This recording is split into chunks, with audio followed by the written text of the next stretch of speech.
بر صغیر کے مسلمانوں کی بہت بڑی بدقسمتی ہے کہ یہاں پر ہر کام میں، ہر مسئلے کے اندر کوئی نہ کوئی لچ ضرور ڈالی گئی۔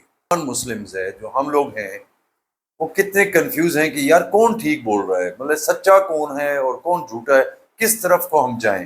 دشمن ہمیشہ دوست کی شکل میں آپ پر اٹیک کرتا ہے۔ لچ کدھر ڈالی گئی ہے؟ جو باریک لائن جنہوں نے تفرقہ ڈالنے کے لیے ڈالا، وہ ہے ایک ورڈ، لفظ عید۔ اس پوائنٹ پہ آ کے آتے ہیں جہاں ہم سب ایک ہیں، وَآتِیُوا اللَّهَ وَآتِیُوا الرَّسُولَ۔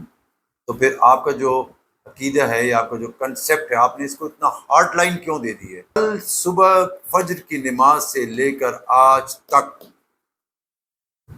جن مسجدوں کے اوپر چراغاں تھا، جن مسجدوں کو سجایا گیا تھا،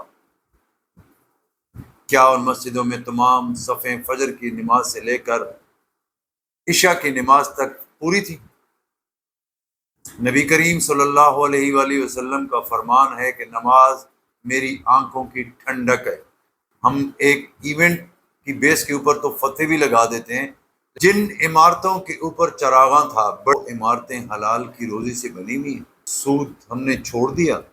کیا ہم نے پڑوسیوں کے حقوق پورے کر دیے؟ کیا ہم نے اپنی بہنوں کے حقوق دے دیے؟ کیا ہم نے اپنے والدین کی نافرمانی چھوڑ دی؟ اس نے مجھے بڑی ایک کام کی بات کی، آپ اختلاف تو ضرور رکھتے ہیں، اپنی ریٹ تو ضرور قائم کرتے ہیں، بٹ ہم جیسے گنہگار لوگ جو عام مسلمز ہیں، ان کو بھی تو کلیئر کریں۔ وہ کنفیوز ہیں، ان کو سمجھ نہیں آ رہی، ابھی آنے والی نسلوں کو بھی سمجھ نہیں آ رہی، بچوں کو بھی نہیں آ رہی کہ یار کون ٹھیک ہے اور کون غلط ہے، ہم کریں کیا؟ شریعت بھی وہی ہوگی، روز قیامت بھی اللہ تعالیٰ آپ سے یہی پوچھے گا، آپ کا رب کون تھا، آپ کا نبی کون تھا۔ یہ کوئی نہیں پوچھے گا آپ سے کہ آپ کے عقیدوں میں اختلاف تھا تو آپ کا کون سا مفتی صاحب ٹھیک تھے اور کون سے مولانا صاحب غلط تھے۔ یہ ہم سے کسی نے نہیں پوچھنا بھائی، نہ کہ ہم ایک لفظ کے پیچھے پڑ جائیں اور جو کرنے والے کام ہیں وہ سارے چھوڑ جائیں، لیکن وہ ایک لفظ کے اوپر بحث میں سارا دن لگے رہیں۔ آنے والے نسلوں کو مت کنفیوز کریں کہ وہ ہے ان کی مسجد بنا کر گھروں میں بھی، محلوں میں بھی، معاشرے میں بھی ایک دوسرے سے۔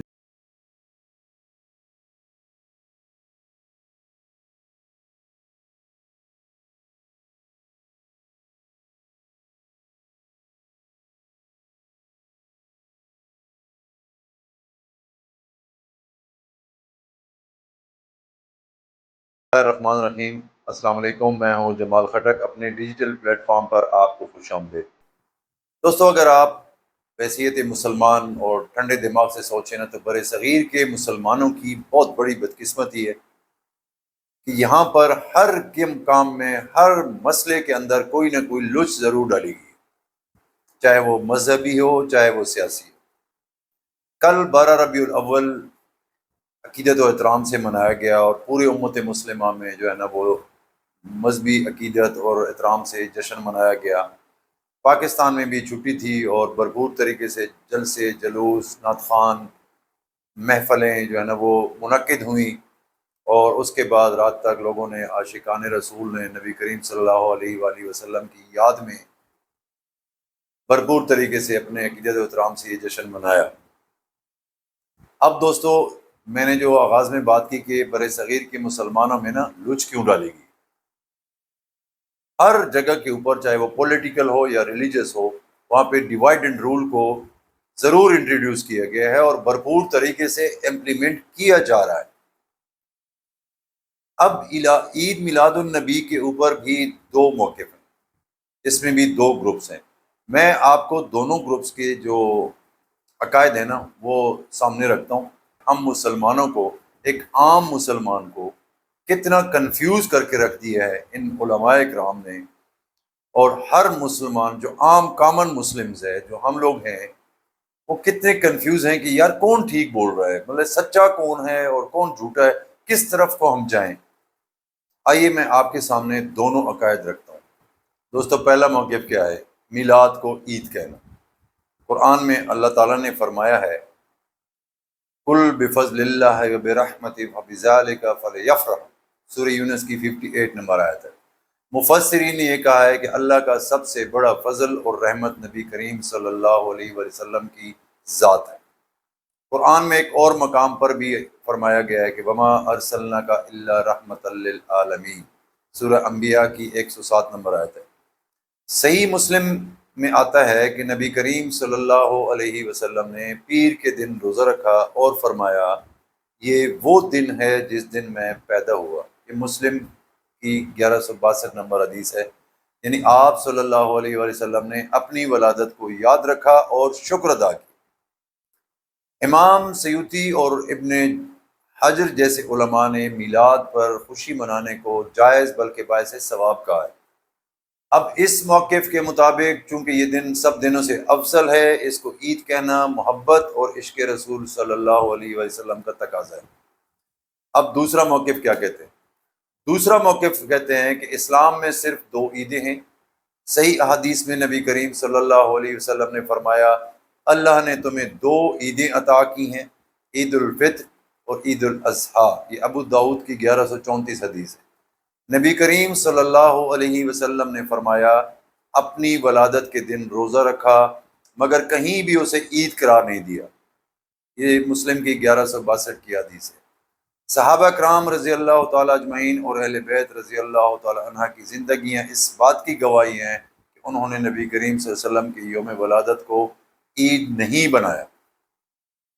تاریخ کے مطابق میلاد بطور جشن سب سے پہلے 6 صدی ہجری میں اربل کے حکمران مظفر الدین نے شروع کیا، اور اس موقف کے مطابق محبت اپنی جگہ مگر عید صرف وہی ہے جو شریعت نے مقرر کی ہے، یعنی عید الفطر اور عید الاضحیٰ۔ اب دوستو دونوں دلائل آپ نے سن لیے۔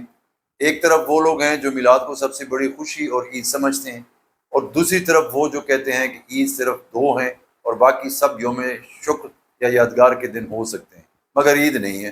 اب دوستو جو میں نے آغاز میں آپ سے ذکر کیا نا کہ بر صغیر میں کیا لچ ڈالی گئی ہے، دیکھیں دشمن ہمیشہ دوست کی شکل میں آپ پر اٹیک کرتا ہے نا، وہ سامنے تو نہیں آتا۔ اب یہاں پر دونوں گروپس کے جو ریفرنسز ہیں، ہم کوئی مفتی عالم تو ہیں نہیں، وہ بڑے قابل احترام ہیں اور ہم ان کو انکار بھی نہیں کر سکتے، وہ بالکل درست ہیں۔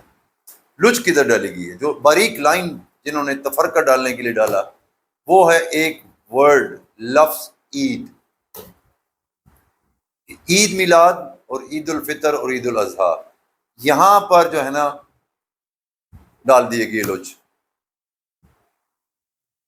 لفظوں کے ہیر پھیر میں دو گروپس کے درمیان میں ایک بہت بڑا جو ہے نا تفرقہ ڈال دیا گیا۔ اب میں آگے جا کے آپ کو ایک قرآن کی آیات پڑھ کے سناتا ہوں۔ میرے خیال میں جو عام مسلم بحیثیت کامن مسلم، نہ کوئی مولوی نہ کوئی عالم نہ کوئی مفتی، آپ اس قرآن کی آیات کو سنیں۔ میرے خیال میں ہم نے ان چیزوں سے باہر نکل کر اس قرآن کی آیات کے اوپر متفق ہو کر آگے چلنا چاہیے۔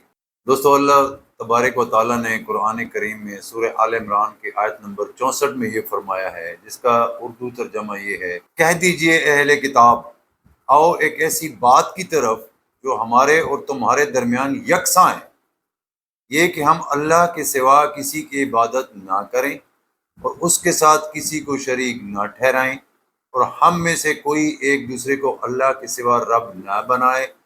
پھر اگر وہ منہ موڑ لیں تو کہہ دو کہ گوارا ہو کہ ہم تو اللہ کے فرمان بردار ہیں۔ اب دوستو یہ جو قرآن کی آیات ہے یہ بیسیکلی تو منکرین کے اوپر نازل ہوئی تھی، لیکن اس کو اگر براڈ طریقے سے دیکھا جائے تو اس میں جو فرمایا گیا ہے کہ یار آپ اس پوائنٹ کے اوپر تو آ جاؤ نا جس پہ سب متفق ہیں، یعنی اس مسئلے کی طرف آپ آئیں جو ہم سب میں یکساں ہیں۔ کوئی کنسرن نہیں ہے کہ عید میلاد النبی جو منا رہے ہیں وہ بھی ٹھیک ہے، جو نہیں منا رہے ہیں وہ بھی ٹھیک ہے، کیونکہ مفتیان کرام علماء دین کے اپنے اپنے عقائد کے مطابق ریفرنسز ہیں قرآن و حدیث سے، وہ اپنے سوچ اپنے کنسیپٹ کے مطابق بیان کر رہے ہیں۔ تو میں ایک عام مسلمان عام لیمن ان کے اوپر کوئی فتویٰ تو دے نہیں سکتا، نہ ان کو غلط قرار دے سکتا ہوں۔ میرا یہ کنسرن بالکل نہیں ہے کون غلط ہے کون ٹھیک ہے، میرا کنسرن صرف یہ ہے آئیں ہم سب مل کر اس پوائنٹ پہ جہاں پہ ہم یکساں ہیں، جہاں ہمارا اختلاف نہیں ہے۔ دیکھیں، اختلاف رائے تو ہونا ہے روز قیامت تک، لیکن ہم اس پوائنٹ پہ آ کے آتے ہیں جہاں ہم سب ایک ہیں۔ وہ پوائنٹ کون سا ہے؟ وہ پوائنٹ یہ ہے کہ وَأَطِيعُوا اللَّهَ وَأَطِيعُوا الرَّسُولَ۔ سمپل ایک ایس او پی اللہ تعالیٰ نے فرما دی ہے قرآن میں کہ اللہ کی اطاعت کرو اور اس کی رسول کی اطاعت کرو، دیٹس اٹ۔ اللہ کی اطاعت، اس کے رسول کی اطاعت، بار بار یہ حکم دیا گیا۔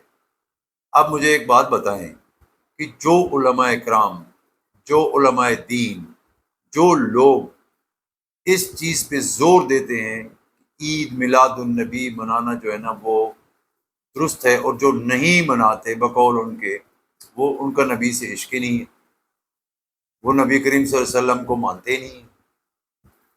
یار پھر اس کا مطلب کیا ہوا؟ اس کا مطلب تو یہ ہوا کہ جو آپ کے کنسیپٹ کو، آپ کے عقیدے کو نہیں مانتے، وہ مسلمان ہی نہیں ہے، کیونکہ اللہ تعالیٰ نے یہ فرما دیا ہے کہ واطیع اللہ واطیع الرسول۔ دوسری بات ہے کہ کلمے کے اندر لا الہ الا اللہ محمد الرسول اللہ، جو کہ ایک بیسک چابی ہے اسلام میں داخل ہونے کے لیے، کہ اللہ تبارک و تعالی وحدہ لا شریک ہیں، اور حضرت محمد مصطفیٰ صلی اللہ علیہ وسلم اللہ کے آخری نبی ہیں۔ اس پہ تو کوئی شک ہی نہیں ہے، اس کے بغیر تو مسلمان ہی نہیں ہو سکتا۔ تو پھر آپ کا جو عقیدہ ہے یا آپ کا جو کنسیپٹ ہے، آپ نے اس کو اتنا ہارڈ لائن کیوں دے دی ہے؟ یار دیکھیں، گزارش یہ ہے کہ نبی کریم صلی اللہ علیہ وآلہ وسلم کی اطاعت کا ہمیں حکم دیا گیا۔ یہ عید میلاد النبی فرائض میں، سنت میں کہیں پہ بھی ہم نے نہ پڑھا ہے نہ سنا ہے، ٹھیک ہے، لیکن یہ ایک جذبہ ہے، ایک احترام ہے، ایک عقیدت ہے، وہ ہر بندے کے دل میں ہے، اس کے بغیر تو مسلمان ہی نہیں ہو سکتا۔ تو میرے خیال میں جو ایک عام مسلمان ہے، جو ایک عام لیمن ہے، وہ ہم قرآن کی اس آیات پر اگر آتے ہیں جہاں پہ ہم ایک پیج پر ہیں، وہ ہے حضرت محمد مصطفیٰ صلی اللہ علیہ وآلہ وسلم کی شریعت۔ اب مجھے ایک بات بتائیں،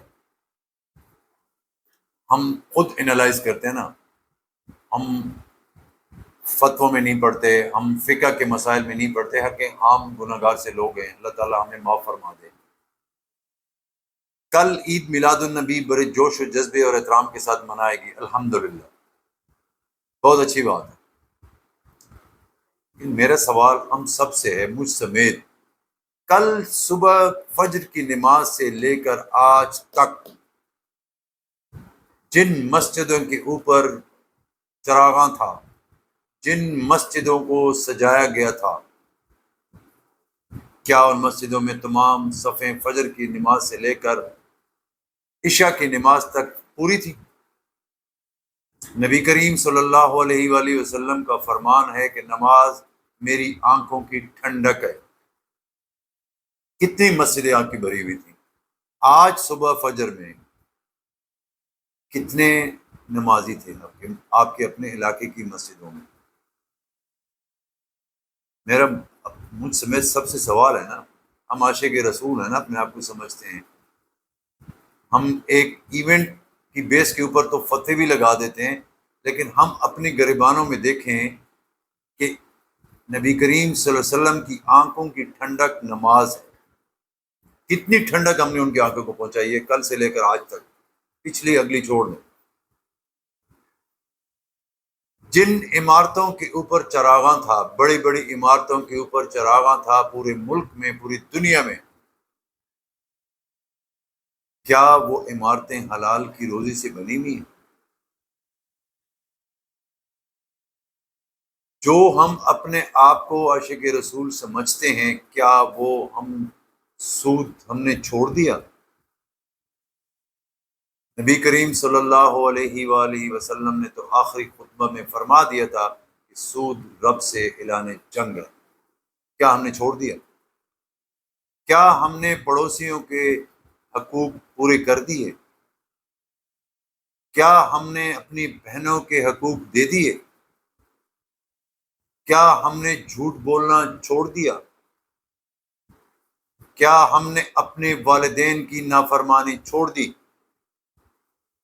ایسے کئی زندگی کے معاملات ہیں جو پیرللی ہم نے اپنی لائف میں کنٹینیو رکھے ہوئے ہیں، لیکن مسئلہ آتا ہے کہ عید ہے یا عید نہیں ہے۔ مجھے یہاں پر ایک واقعہ یاد آیا۔ میں 21-22 سال کا بچہ تھا اور میں کراچی میں تھا، اور کراچی میں جمعے کے دن ہم ایک مسجد میں چلے گئے اور نماز پڑھی، تو وہاں پر بچے تھے، ہمیں تھوڑی سی کنفیوژن ہوئی کہ امام صاحب نے جب قرأت ختم کی تو وہاں پہ کوئی منٹ ڈیٹ کا وقفہ دیا، تو ہم نے سمجھا پتہ نہیں یہ کون سی مسجد ہے، یہاں تو ایک ٹرینڈ بنا ہوا ہے نا جی، ہر فرقے کی اپنی مسجد ہے۔ تو میں نے پیچھے سے قرأت شروع کر دی۔ جو ہی میں نے قرأت شروع کی تو امام صاحب نے بھی قرأت شروع کر دی، تو میں خاموش ہو گیا۔ خیر نماز مکمل کی اور نماز پڑھنے کے بعد میں بیٹھا رہا، اور پھر میں اس کے بعد امام صاحب کے پاس چلا گیا۔ میں نے کہا سر ایک سوال ہے۔ اس نے کہا یہ بچہ کیا پوچھنا چاہ رہا ہے؟ میں نے کہا سر اس طرح آپ نے وقفہ دیا تو مجھے تھوڑی سی نا کلیئر کر دیں۔ اس نے مجھے بڑی ایک کام کی بات کی۔ اس نے کہا بیٹا آپ بہت چھوٹے ہو، میں آپ کو 2 چیزیں بتاتا ہوں، زندگی میں باندھ کے رکھ لو۔ ایک عقائد ہوتے ہیں، ایک مسائل ہوتے ہیں۔ عقیدے میں کبھی اختلاف نہیں رکھنا ورنہ شرک میں چلے جاؤ گے۔ مسائل میں اختلاف سے دین زندہ ہوتا ہے۔ کوئی آپ کو کہے گا ہاتھ اوپر باندھ کے نماز پڑھو، کوئی کہے گا نیچے پڑھو، کوئی کہے گا کھول کے پڑھو۔ تینوں کے سامنے جب آپ سوال رکھیں گے تو وہ آپ کو حدیث، قرآن کے حدیث کے ریفرنسز دیں گے، چاہے اس میں حدیث ضعیف ہوں یا نہ ہوں، لیکن وہ آپ کو ریفرنسز دیں گے حدیث کے۔ نبی کریم صلی اللہ علیہ وسلم نے یہ سارے کام کیے ہیں۔ عید میلاد النبی کے بارے میں کہیں بھی یہ ثابت نہیں ہے کہ نبی کریم صلی اللہ علیہ وسلم کے دور میں، خلفائے راشدین کے دور میں، یا جو ہے نا جو اہل بیت کے دور میں منائی گئی ہو۔ میں ویسے ایک مثال دے رہا ہوں کہ عقائد اور مسائل میں کیا فرق ہوتا ہے۔ اس نے مجھے کہا کہ ان کا خیال رکھنا۔ تو بھائی اگر کسی نے عقیدت سے منا لیا تو گناہ تو نہیں ہے نا۔ یا تو یہ لائن نہ ماننے والے بھی بتا دیں کہ اگر کسی نے منایا تو پھر قرآن اور حدیث سے یہ بھی ثابت ہے کہ جی جو نہیں منائے گا اس کو گناہ، جو منائے گا اس کو گناہ ہوگا۔ پھر تو سب کو منانا چاہیے نا۔ لیکن اگر کسی نے نہیں منایا تو قرآن اور حدیث میں اگر یہ ثابت ہے کہ نہیں ہر شخص منائے گا اور وہ نہیں مناتے تو پھر گناہ ہے۔ یہ تو کہیں بھی نہیں ہے۔ دونوں سائڈیں یہ پھر عام مسلمان کو کلیئر کریں نا، مفتی صاحبان، علماء کرام۔ آپ اختلاف تو ضرور رکھتے ہیں، اپنی ریٹ تو ضرور قائم کرتے ہیں، بٹ ہم جیسے گناہ گار لوگ جو عام مسلمز ہیں ان کو بھی تو کلیئر کریں۔ آپ کے عقائد کے پیچھے لوگ چلتے ہیں، آپ کے فالوورز ہیں، آپ کے ماننے والے ہیں۔ میری ایک بہت مؤدبانہ گزارش ہے علماء دین سے کہ ہر شخص مفتی عالم دین نہیں ہوتا، ہر شخص کے پاس علم نہیں ہوتا۔ وہ کنفیوز ہیں، ان کو سمجھ نہیں آ رہی، ابھی آنے والی نسلوں کو بھی سمجھ نہیں آ رہی، بچوں کو بھی نہیں آ رہی یار کون ٹھیک ہے اور کون غلط ہے، ہم کریں کیا؟ بھائی یہ شریعت کا مسئلہ ہے، یہ اسلام ہے، یہ دین ہے، یہ مذہبی مسئلہ ہے۔ آپ اس میں لوگوں کو گائیڈ لائن دیں، اختلاف رائے ضرور رکھیں، پر اتنی ہاٹ لائن نہ اختیار کریں جس میں اتنا بڑا تفرقہ پیدا ہو جائے کہ لوگ یہ کنفیوز ہو جائیں کہ پتہ نہیں کون غلط ہے کون ٹھیک ہے۔ یار کل سے جو سوشل میڈیا پہ پوسٹ چل رہی ہیں اس سے کیا آپ ظاہر کرنا چاہ رہے ہیں؟ مطلب وہ اتنی بدتمیزی ہیں، اتنی عجیب عجیب قسم کی تنقیدیں، کرٹیسزم ہو رہی ہے۔ تو میری یہ گزارش ہے کہ ٹھیک ہے اختلاف رائے تو ہونا ہی ہونا ہے نا، یہ تو فرقے بھی بننے ہیں، اختلاف بھی ہوگا، یہ نیچرل چیز ہے۔ کیا اس اختلاف کا گناہ بھی ہے؟ اگر تو گناہ ہے تو گناہ سے تو ہر شخص کو بچنا چاہیے نا جو مسلمان ہے۔ آپ لوگ اس چیز کو اس حد تک آپ نے تفرقہ میں ڈال دیا کہ لوگوں کو کنفیوز کر کے رکھ دیا۔ میں ایک عام مسلمان کی حیثیت سے مجھے کوئی سمجھ نہیں آ رہی کہ کون ٹھیک کہہ رہا ہے، کیونکہ میں عالم دین کا بہت احترام کرتا ہوں، چاہے وہ کسی بھی فرقے کا ہو، چاہے وہ غیر مذہبی جو لوگ ہیں میں ان کا بھی بہت احترام کرتا ہوں۔ مذہبی اختلاف اپنی جگہ پر، لیکن علماء دین کا احترام کرنا ضروری ہوتا ہے۔ لیکن ہمیں بھی تو بتائیں نا۔ تو یہ قرآن کی جو آیات ہے، اس سے یہ ثابت ہوتا ہے کہ جس چیز پر ہم سب متفق ہیں کہ نبی کریم صلی اللہ علیہ وآلہ وسلم آخری نبی ہیں، ان کی شریعت پر ہمیں چلنا چاہیے، ان کے احکامات پہ ہمیں چلنا چاہیے، ان کے زندگی کے طریقہ کار پہ چلنا چاہیے، اور ہمارے جو زندگی کے معاملات ہیں وہ سب سنت نبی کے مطابق ہونے چاہیے۔ ہمیں اس طرف زیادہ فوکس کرنا چاہیے، بجائے ایک چھوٹے چھوٹے الفاظ کے تضاد میں ڈال کر ہم فرقوں میں بٹ جائیں، ہم عقیدوں میں اختلاف رکھ کے بٹ جائیں، گروپس میں آ جائیں، ایک دوسرے کو گالی گلوچ دیں، ایک دوسرے کے ساتھ بدتمیزی کریں۔ اس سے باہر نکل کر ہمیں اس ایک پوائنٹ کے اوپر آنا چاہیے جو اللہ تبارک و تعالیٰ نے قرآن میں فرما دیا ہے، اس پہ تو آؤ نا جس پہ ہم سب متفق ہیں۔ اس کے اوپر تو سب مسلمان متفق ہیں کہ نبی کریم صلی اللہ علیہ وآلہ وسلم کے بعد نبوت کلوزڈ، اس کے بعد جو آئیں گے شریعت بھی وہی ہوگی۔ روز قیامت بھی اللہ تعالیٰ آپ سے یہی پوچھے گا، آپ کا رب کون تھا، آپ کا نبی کون تھا۔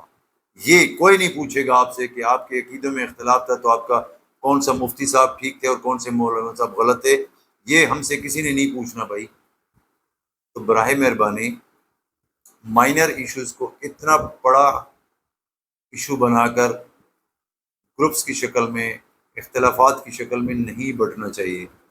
ہم سب اللہ پاک سے دعا کریں، یا اللہ ہمیں نبی کریم صلی اللہ علیہ وسلم کی شریعت پر، ان کی سنتوں پر عمل کرنے کی توفیق عطا فرمائے، اہل بیت کی طریقہ کار پر چلنے کی توفیق عطا فرمائے۔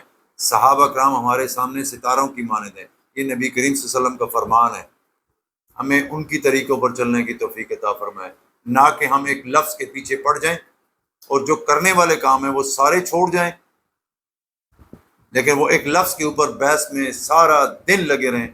عید ہے، عید نہیں ہے، عید ہے، عید نہیں، بھائی ہے تو منا لو، نہیں ہے تو گناہ تو نہیں ہے نا۔